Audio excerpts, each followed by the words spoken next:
Welcome back. We are getting ready to take the next step in our guitar build process, but just to recap on where we came from.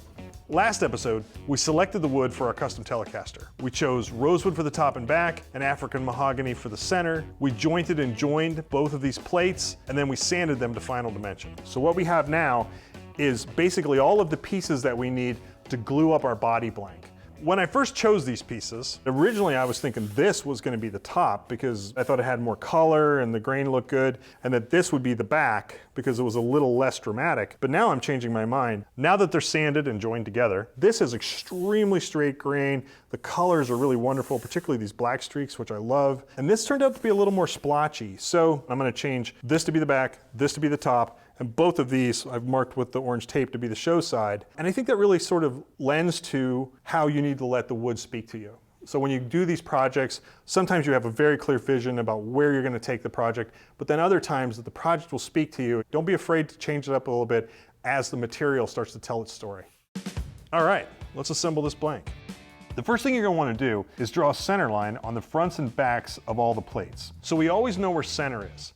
The notches we cut in the wood makes this easy. I like the black pencil lines for the center lines because they stay a little sharper and they don't wear off as easy. Next, I'm going to examine the rosewood plates and mark any imperfections. Obviously, you'll notice that there's a really pronounced crack right there in that plate that we're going to try to do our best to work around when we actually lay out the shape of the body.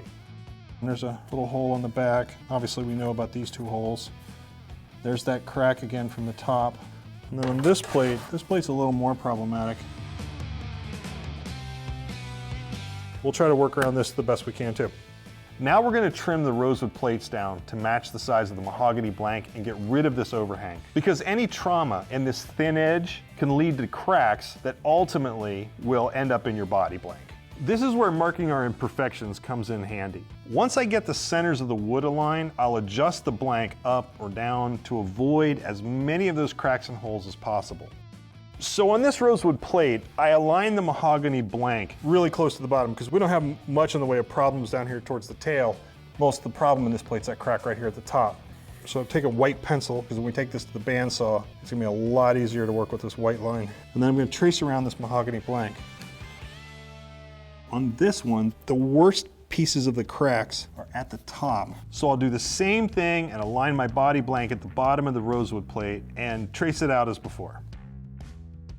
Now, some of these cracks and other little problems may still end up on our guitar, but that's okay because we'll repair those and they will be completely invisible. For instance, those two little holes in the middle, we'll just make sure that those end up inside of a pickup cavity.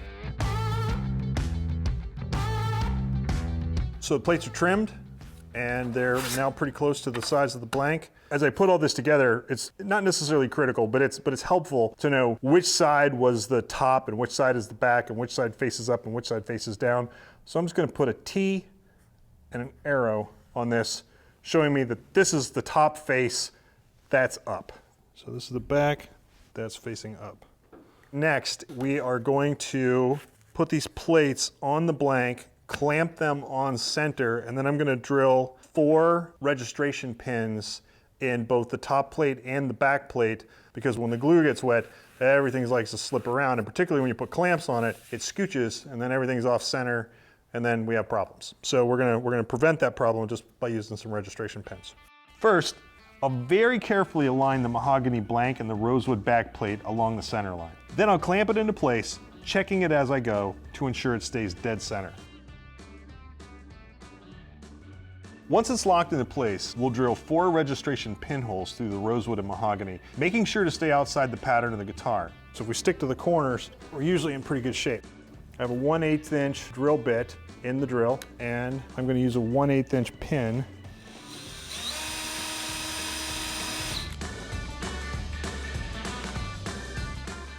Then we'll unclamp it and do the same thing to the back.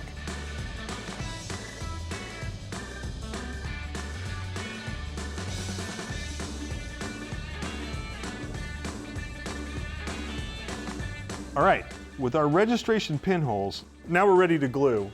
We're gonna end up using Titebond original. I like Titebond, gives us plenty of open time. It's easy to work with. You get a great glue joint, don't get a lot of creep. It's perfect.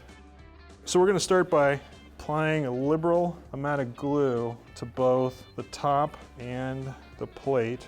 You can use anything as a spreader. My favorites are old credit cards, little pieces of cutoff. You'd be surprised about how handy those can be. Make sure you get full coverage. Like I say, it doesn't need to be super wet. You don't want it super dry either, just kind of in between. About the same type of application on the back here. This might be a little dry. Start with that, see how we do. It's important to make sure that we give good glue coverage right at the edges. I mean, we want good glue coverage everywhere, but particularly on the edges. Okay.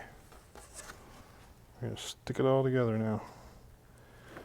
Just kind of lightly align. And then when we use these pins, we are going to use a little paste wax and just dip them in. You don't have to gunk them up crazy, but just to get a little wax on them. And what this does is it helps the pins not get glued to the blank. Okay, it's not a wonderful idea to strike a steel pin with a fretting hammer, which is what I have here, because the brass is much softer than the steel, which will screw up the hammer. So what I'm gonna do is I'm just gonna strike it with this little piece of wood as a buffer in between. We'll do the same thing with the rest of the pins. Don't need to do too much cleanup. We shouldn't get too much squeeze out. And then we have two gluing cauls that we're gonna use. So this clamping caul is literally just a piece of plywood that we put packing tape on so the glue won't stick to the wood, so we don't accidentally glue our caul to the blank. Everything's sitting down. Nice and tight, all looks good. Okay, now we're gonna do exactly the same thing to the other side.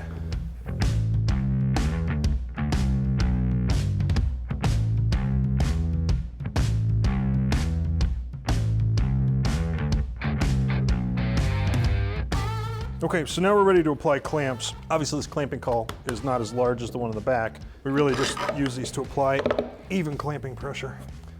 Cam clamps are fine, F clamps are fine, whatever you have works. It's nice to try to get something long enough that you can at least get some inside pressure around it as well. Because this is a little short, I'm gonna put a couple of clamps at the ends as well.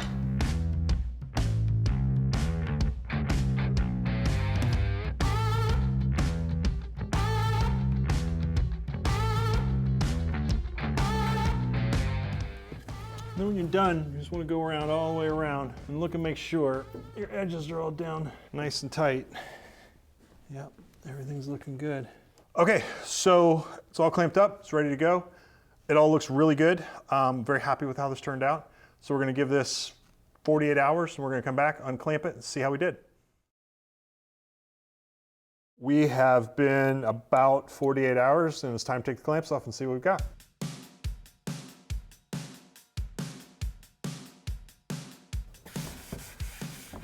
That looks very nice. Very happy with that. Just pull the pins out.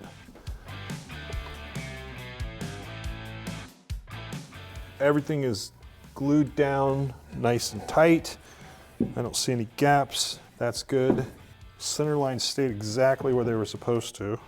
So I'm super happy with how this turned out. Let's just take a quick look at how our template fits on our new blank.